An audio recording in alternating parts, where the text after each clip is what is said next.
todos, yo soy Fede, soy CTO de Striver y les voy a estar contando una historia de un cliente que tuvimos. Es una historia real, una historia de producción, como le decimos en Striver. Nosotros en Striver nos juntamos una vez por mes y contamos un poco cosas que nos pasaron, ya sea buenas o malas, para aprender de ambas. Y esto es un caso de un cliente que allá por julio del 2020, en plena pandemia, llegó y tenía una idea que estaba buena. Quería hacer un aula virtual para niños menores de 12 años.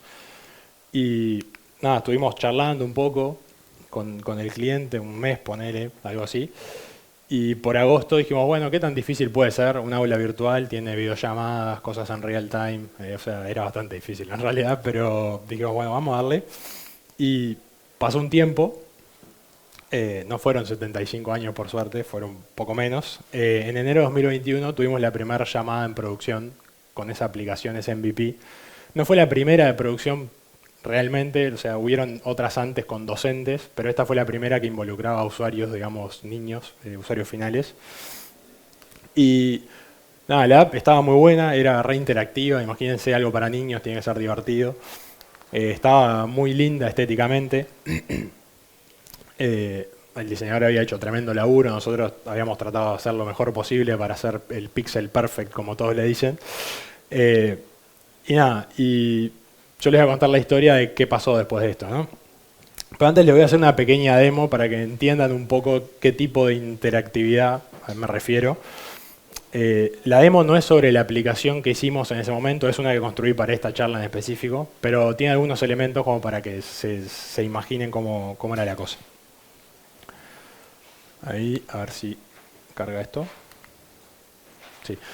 Esta es una demo que, nada, arriba tiene un usuario que es aleatorio, después tiene un slider para elegir un número, un par de botones que nos permite calcular la secuencia Fibonacci del número, que simplemente es para hacer algo difícil, ¿no? O sea, para que la computadora tenga que gastar recursos. O sea, no tiene ningún motivo más que ese. Y después abajo hay unas animaciones y algunas cosas, ¿no? Tenemos la primera parte, hay un Request Animation Frame, que es el cuadradito que está girando, que es una animación hecha en el thread principal de la compu, del browser. Después tenemos una animación con CSS, que es el segundo cuadrado. Después está mi video, que tiene un indicador de audio. Y después hay un confeti que está tirando continuamente. Y la aplicación que nosotros hicimos tenía este tipo de cosas. Tenía videos de entre 20 y 25 personas al mismo tiempo. Tenía las reacciones que tiene Google Meet, que en ese momento no las tenía. Tenía chats, mensajes, cursores múltiples por todos lados, tipo Miro, y se movían cosas. Era una cosa así la aplicación que hicimos. O sea, con este tipo de elementos. Entonces, vamos a seguir. A ver si esto para. Ahí va. Pero claro, nosotros hicimos la aplicación, estaba divina, funcionaba, pero nos olvidamos de algo muy importante, que a veces nos pasa a todos. Los usuarios no usan MacBook Pro. A veces usan cosas un poco peor que eso. Entonces, una vez que salimos a producción, recibimos muchas quejas de niños. Incluso hicimos llorar a un niño. Esto es real. O sea, un niño, lo que pasó es que la aplicación funcionaba lenta para ese niño y cuando se trataba de mutear, de desmutear en realidad, el botón no reaccionaba y apretaba de nuevo y se muteaba. Entonces él pensaba que no lo dejaban hablar, que le estaban haciendo bullying y que alguien lo estaba bloqueando y no lo dejaba hablar. Entonces, nada, fue la primera vez que hice llorar a alguien con un bug o con un problema de performance, pero es verdad, o sea, pasó eso. Entonces nos empezamos a preguntar cosas, ¿no? ¿Cómo medimos la performance del frontend? Porque era una aplicación bastante particular. Imagínense que estuvieran haciendo Google Meet o Zoom o lo que sea y tuvieran que medirle la performance. No es una aplicación tradicional. Las otro tipo de aplicaciones suelen ser como más estáticas. Esta era muy dinámica. Después otra pregunta que nos hicimos fue cómo medir la performance cuando el usuario no se puede comunicar bien, porque nosotros podíamos haber hecho una encuesta, hola, sí, respondeme si te anda bien del 1 al 10, cuáles son los problemas, pero eran niños de 8 años, 9 años, 10 años, y sus respuestas eran siempre no funciona. No funciona. Y no tenías mucha más información. Nosotros muchas veces nos juntábamos, nos teníamos que juntar, o sea, el equipo de ingeniería, los desarrolladores, nos teníamos que juntar con un docente y un niño, porque obviamente no podía ir un ingeniero a hablar con un niño solo, teníamos que ir el niño con el docente, y nos juntábamos a hablar, Y ahí el niño nos contaba qué había hecho, qué no había hecho, pero era todo, imagínense hablar con su sobrino, su hijo, su hermano, lo que sea, y que les intente explicar qué estaba haciendo cuando le falló la aplicación, cuando no le funcionó, o sea, es medio complicado. Entonces empezamos también a hacernos más preguntas, ¿no? Esta era una pregunta que nos surgió, ¿se pueden escalar los recursos del cliente? Normalmente uno cuando el server anda lento le pone más memoria RAM, más CPU y funciona, pero los recursos del cliente, o sea, yo le puedo escalar la memoria RAM a esta máquina desde mi backend, no. Pero en realidad esta pregunta, en nuestro caso, tenía mucho sentido, porque esto era una escuela privada. Entonces, esto era tan fácil como hablar con el directorio y decirle, che, ¿hay budget para comprarle computadoras nuevas a los niños? Y fue algo que hicimos. O sea, parte de la solución fue hablar con el directorio y decirle, che, mira, necesitamos, no sé, $50.000 para comprar computadoras nuevas. Y nos dijo que sí. Porque empezamos a recolectar datos y las computadoras no eran buenas, eran malas. Entonces, a veces los problemas no se resuelven solo con software, a veces se resuelven con este tipo de cosas. Con plata, pero pensando un poco fuera de la caja. Eso era un poco, fue una de las cosas que hicimos. Pero no había presupuesto para todos, entonces tuvimos que seguir. Y bueno, esta pregunta volvía a surgir, ¿no? ¿Cómo se mide la performance de aplicaciones interactivas? Que es un tipo de aplicación distinta. No es lo mismo un blog estático que una aplicación que todo se mueve, que hay interacciones, porque era una videollamada. Entonces un usuario podía mandarle una reacción a otro y eso, todas esas cosas son como difíciles de testear en general. También teníamos que saber qué eventos eran los más problemáticos, porque también pasaba que, por ejemplo, nosotros creíamos que las reacciones no eran un problema, porque las reacciones era un usuario que le mandaba una reacción a otro, pero después nos enteramos cómo se usaba la aplicación. Los docentes, al ver que habían reacciones, empezaron a usar la aplicación de una forma que no estaba pensada por nosotros. Por ejemplo, agarraban y decían, todos los que tienen perros manden un corazón. Y claro, todos al mismo tiempo mandaban un corazón. Y claro, la aplicación se explotaba, obviamente, ¿no? Cuando todos reaccionaban con miles de cosas y todo se movía, pasaban cosas. Entonces, eso. Y todos los días con esto en la cabeza, todos los días. Nosotros salimos en enero, fue la primera clase después de las vacaciones de invierno de Estados Unidos, y tuvimos tipo 3 meses, 4 meses con esto, y viendo problemas, escuchando reportes, hablando uno a uno. Estábamos, no sé si se acuerdan de la película que pasó ayer en la escena del casino, cuando el loco está pensando todas las posibles jugadas, nosotros estábamos así, o sea, teníamos el problema ese en la cabeza y estaba complicado, no sabíamos mucho qué hacer. Pero un día se nos ocurrió una pregunta, estábamos yo y Cabe, que eran los que estábamos como encargados de esto. Cabe es el apodo de un compañero. Se me cayó esto. Hola. Bueno, pausa. No sé qué.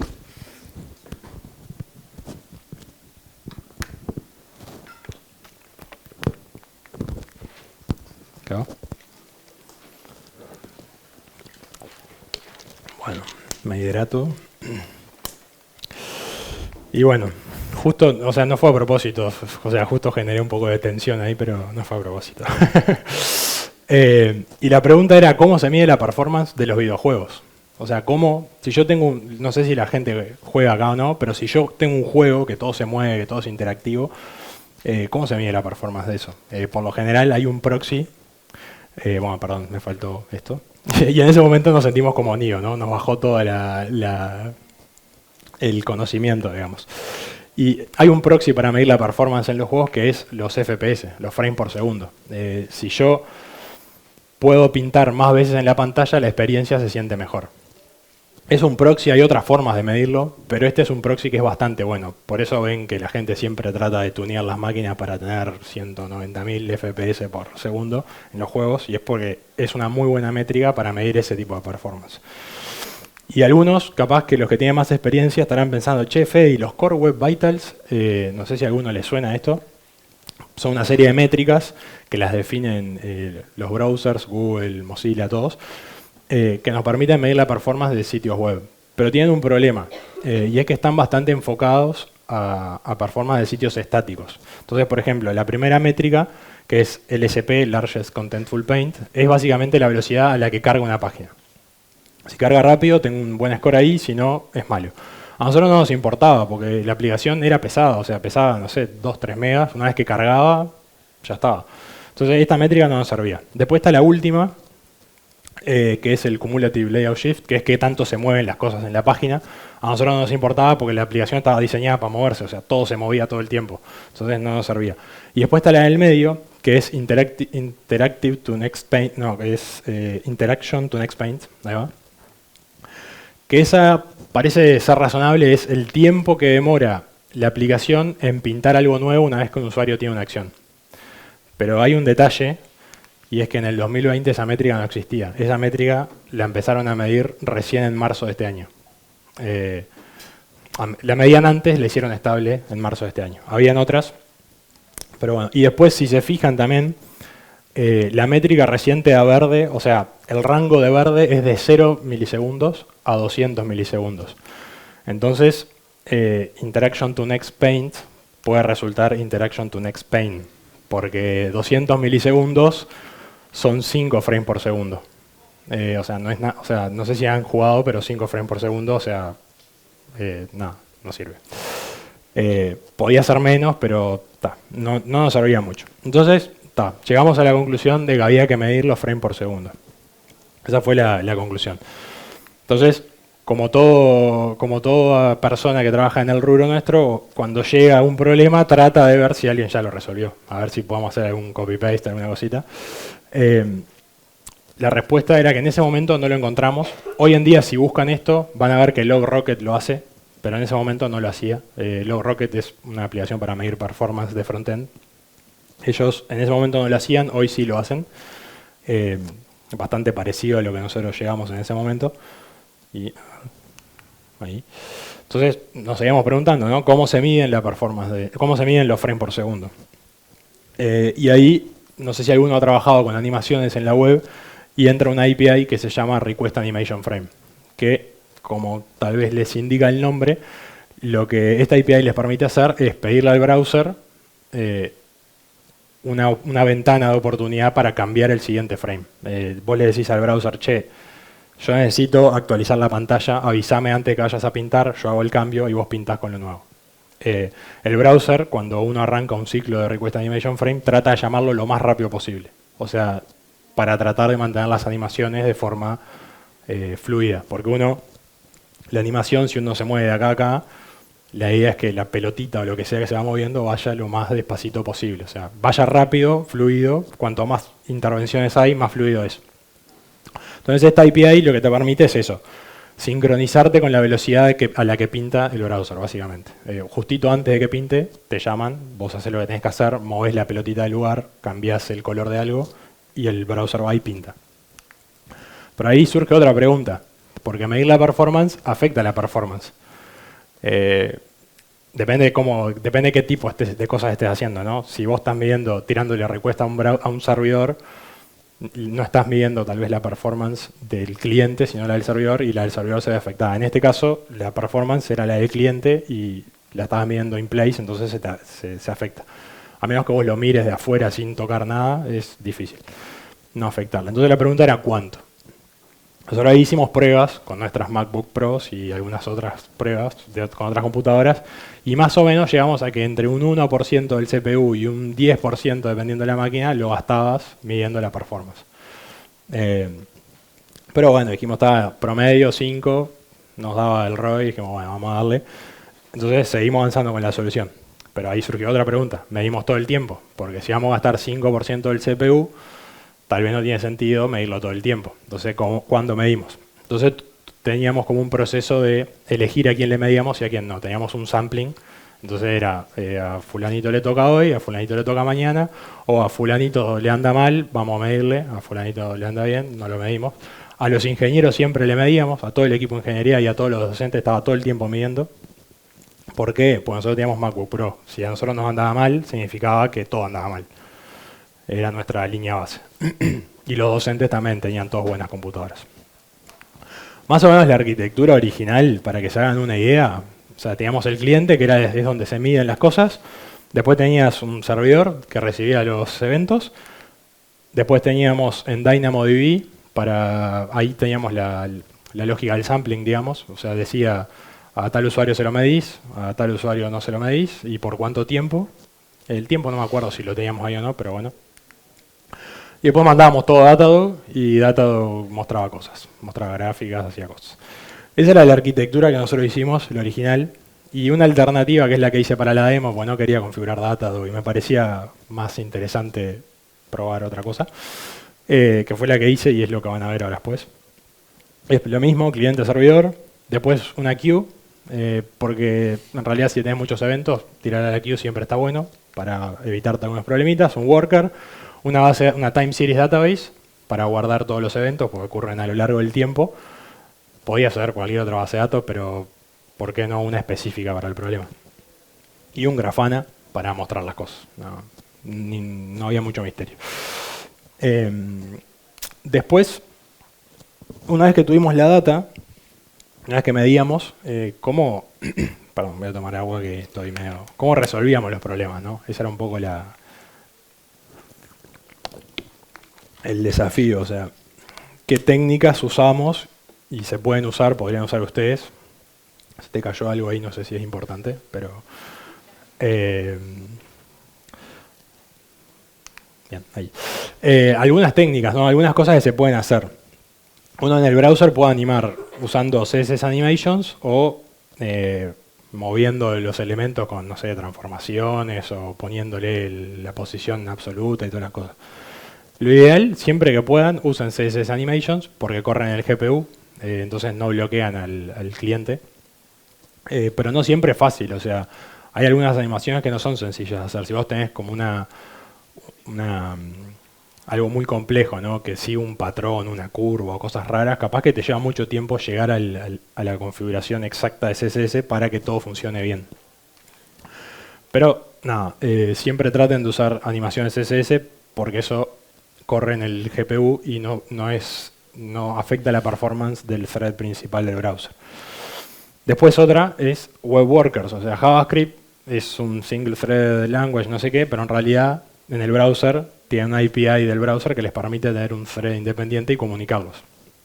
Entonces, si tienen cosas pesadas, que en nuestro caso teníamos algunas, por ejemplo, medir la performance, el reportar la performance no lo hacíamos en el thread principal, o sea, en el thread principal medíamos y en un thread secundario hacíamos las llamadas al backend, guardábamos datos y llamábamos al backend. Eso lo usamos, es como un meta uso de los workers, digamos, ¿no? Lo usamos para lo que queríamos optimizar. Pero bueno. Pero pueden hacer cosas ahí, por ejemplo, su UI capaz que necesita algunos datos que hay que procesarlos de alguna manera. Entonces, o pueden venir prontos del backend, o si no vienen prontos del backend, capaz que hacen todas las cuentas que tengan que hacer todo en un worker y después se lo mandan al thread principal para que él simplemente lo muestre. Y después otra técnica que no llegamos a usar, pero estuvimos a punto de usar, que está muy buena. En los web workers es un contexto donde no existe el DOM, o sea... Yo estoy asumiendo muchas cosas que saben, pero si no saben me preguntan después. En los web workers no existe el DOM. El DOM es el Document Object Model y en el worker no existe. En el worker solo puede haber JavaScript, no pueden haber elementos HTML. Pero hay un elemento que sí puede vivir en el worker y es el canvas. Entonces vos podés agarrar un canvas que está en el DOM y mandárselo al worker y pintar en el worker. Entonces lo que sea que vos estés pintando en ese cuadradito nunca se va a ver afectado por lo que pasa del otro lado. Y podés tener N workers, podrías tener distintos canvas y pintar cosas distintas en distintos lugares. Este no lo llevamos a usar, pero se podría usar, por ejemplo, para las animaciones. Vieron en el video que yo les mostré que hay como un confeti que está todo el tiempo tirando. Ese ejecuta en el thread principal y ahora van a ver cómo se afecta, cómo se congela cuando pasan ciertas cosas. Y ahora tengo una demo pequeña para eso. Vamos a ver si... Yo la voy a contar un poco. A ver. Ahí. Bueno, ahí, nada, tienen la aplicación que yo les mostré al principio. Y del otro lado está el dashboard de Grafana. Y no sé si se llega a ver, pero básicamente la raya esa que está a la verde está a 60 frames por segundo. O sea, esta aplicación está reportando sus métricas al backend y está pasando todo en real time. Y la aplicación está corriendo a 60 frames por segundo. Entonces, yo... De este lado, y lo está mostrando para este usuario, para, ¿cómo se llama? Germina White. Entonces, de este lado, esto está, a ver, sí, yo ahí estoy hablando, no importa, pero ahí ven el confeti, Y yo ahora en un momento lo que voy a hacer es agarrar y apretar estos botones que básicamente hacen cosas pesadas, digamos. Intentan de alguna forma simular que se está bloqueando el thread principal. Entonces, ahí cuando llegue, vamos a ver si esto se mueve. A ver, vamos a esperar un poquito. Ahí no sé, estoy explicando algo porque está... Le saqué el audio porque tuve problemas técnicos, tenía un perro ladrando de fondo y bueno, así que se me descoordinó el cerebro con el video, pero bueno. Vamos a esperar ahí. Bueno, y ahí es lo que yo les iba a decir. Ahí cuando yo aprieto el botón, se va a registrar un evento que van a ver que aparece un puntito amarillo, porque uno para saber que la performance, o sea, cuando yo veo un cambio en la gráfica de los frames por segundo, tengo que poder correlacionarlo con un evento, si no, no tiene sentido. O sea, no, yo puedo ver que bajó a 40, pero si no sé qué pasó, nunca puedo resolver el problema.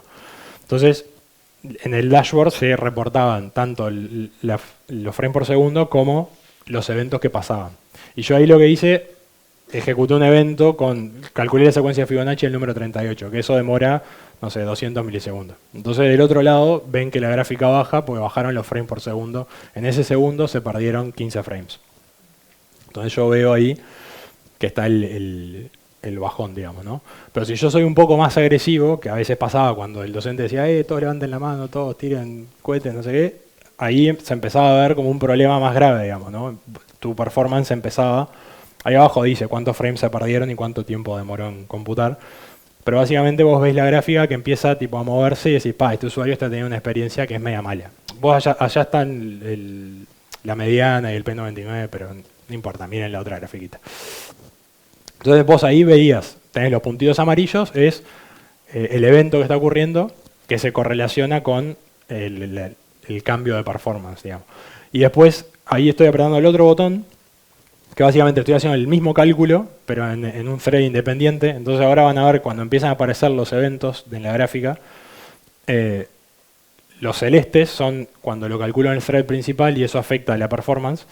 Y el amarillo es el mismo cálculo que lo hago en un thread secundario y la performance no se va a afectar en absoluto. Eso fue alguna de las cosas que hicimos. Entonces nosotros empezábamos a hacer eso. Agarrábamos y poníamos, decíamos, creemos que las reacciones nos afectan. Entonces medíamos, cada vez que alguien mandaba una reacción, mandábamos el evento. Después nada, ahí muestro múltiples usuarios y esta parte no cambia nada. Entonces hacíamos eso. Sospechábamos un evento, lo traqueábamos, veíamos si pasaba algo, creábamos un ticket, lo resolvíamos o no, depende, capaz que no se podía.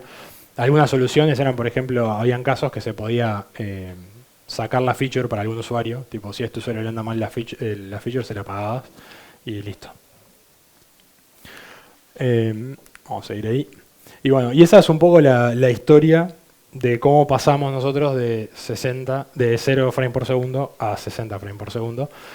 No fue de 0 a 60, iba bajando, en realidad iba de 60 a 40, de 40 a 45 y iba subiendo a veces, pero esa es un poco la historia y la idea era dejarles como algunas ideas de cosas que se pueden hacer y que a veces es válido pensar afuera de la caja, ¿no? Porque al principio, como vieron, resolvimos un problema sin código. Fue tipo, hicimos una llamada y dijimos, necesitamos $50.000 para comprar computadoras nuevas.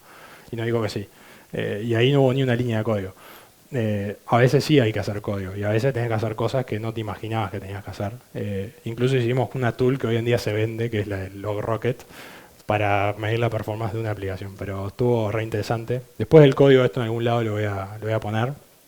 Y nada, eso fue todo. Muchas gracias. Cualquier cosa me preguntan.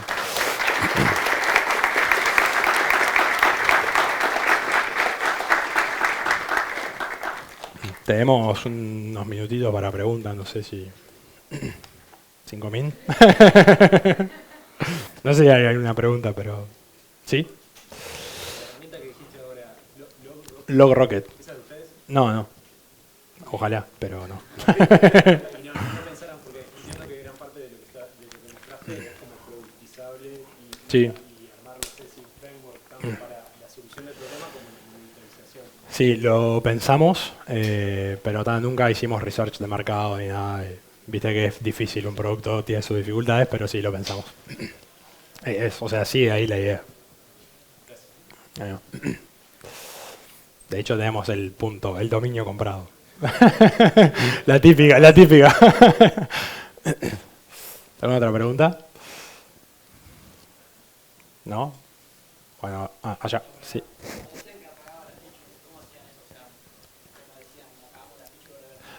No, lo que hacíamos normalmente era, nos fijábamos tipo en base a las características de la máquina, si tenía menos de 2 cores, le apagabas algo, si tenía, no sé, por ejemplo, si había un usuario que tenía prefers reduce motion, le apagabas todas las animaciones, entonces era más estática la página.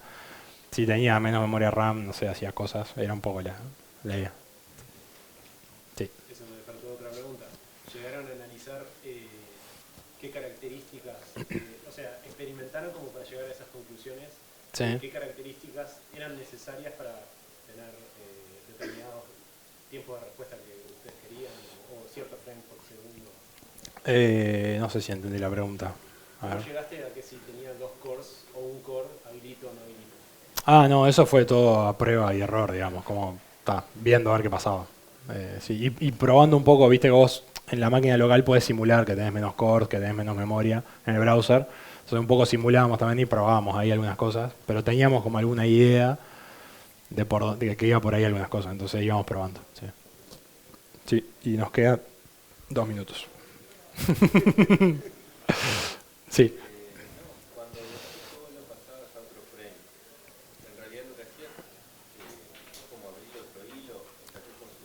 Claro, haces un worker que corre potencialmente en otro core. O sea, el browser cuando vos haces new web worker y le pasás la ruta del JavaScript, te ejecuta eso en otro core.